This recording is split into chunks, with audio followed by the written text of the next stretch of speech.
Hello everyone, welcome back. Salamat sa muli nating pagsasama sa ating devotion and heart-to-heart conversation. May mga pagkakataon ba sa buhay mo na naitanong mo, Lord, ano ba talaga ang purpose ko? Saan mo ba ako gustong gamitin?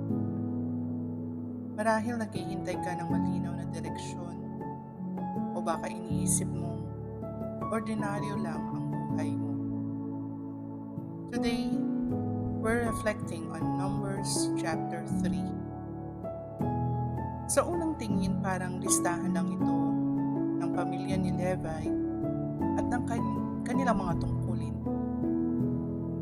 Pero kapag tiningnan natin ng mas malalim, makikita natin ang isang napakagandang paalala.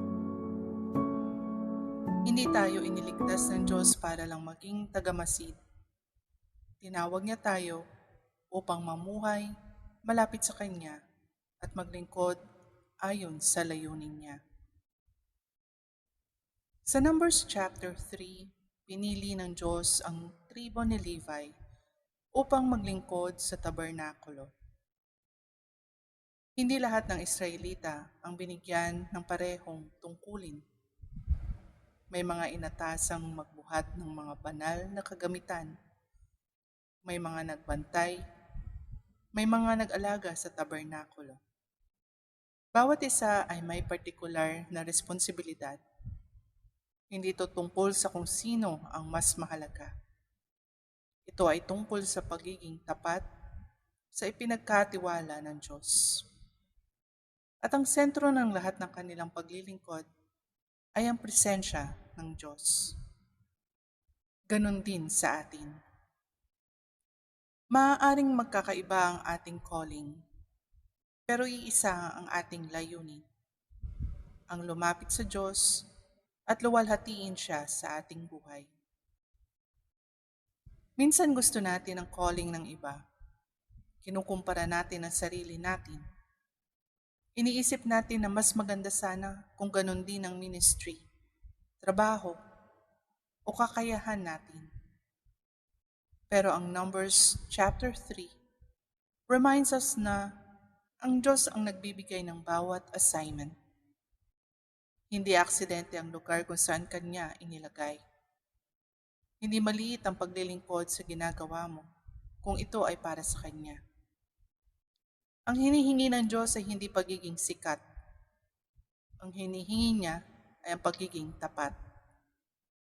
Magtiwala na alam ng Diyos ang ginagawa niya sa buhay mo. Kung bakit ito ang season mo ngayon. Kung bakit ito ang responsibility na ipinagkatiwala niya sa iyo.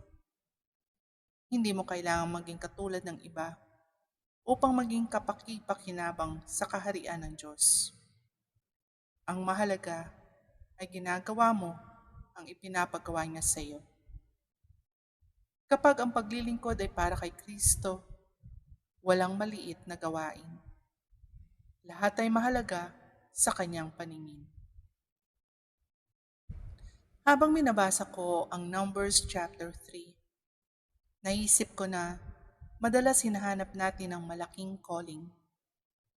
Pero minsan, ang unang hinihingi ng Diyos ay simpleng katapatan.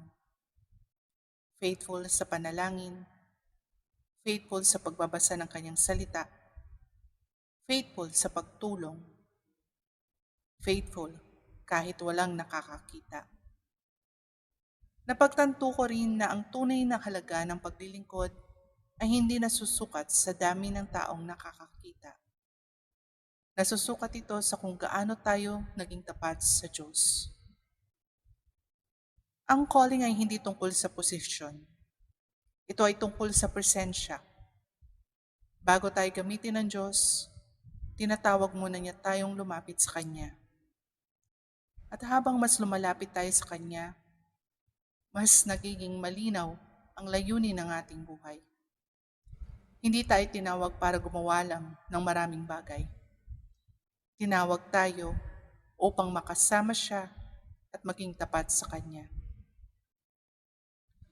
Hayaan kitang tanungin ngayon, Ano ang ipinagkakatiwala ng Diyos sa iyo sa season na ito? May maliit bang gawain na matagal mo nang minamaliit? May simpleng paraan ba ng paglilingkod na iniiwasan mo dahil pakiramdam mo hindi ito sapat? Lumapit tayo kay Jesus. Hilingin nating bigyan niya tayo ng pusong kontento at tapat sa anumang ipinagkakatiwala niya. Hindi lahat ay tinawag sa parehong gawain, pero lahat ay sumusunod kay Kristo ay tinawag na maging tapat. Hindi sinusukat ng Diyos ang laki ng ating ministry. Sinusukat niya ang katapatan ng ating puso. At kapag ang puso ay nakatuon sa Kanya, ang bawat simpleng paglilingkod ay nagiging mahalaga sa Kanyang kaharian. Let us pray.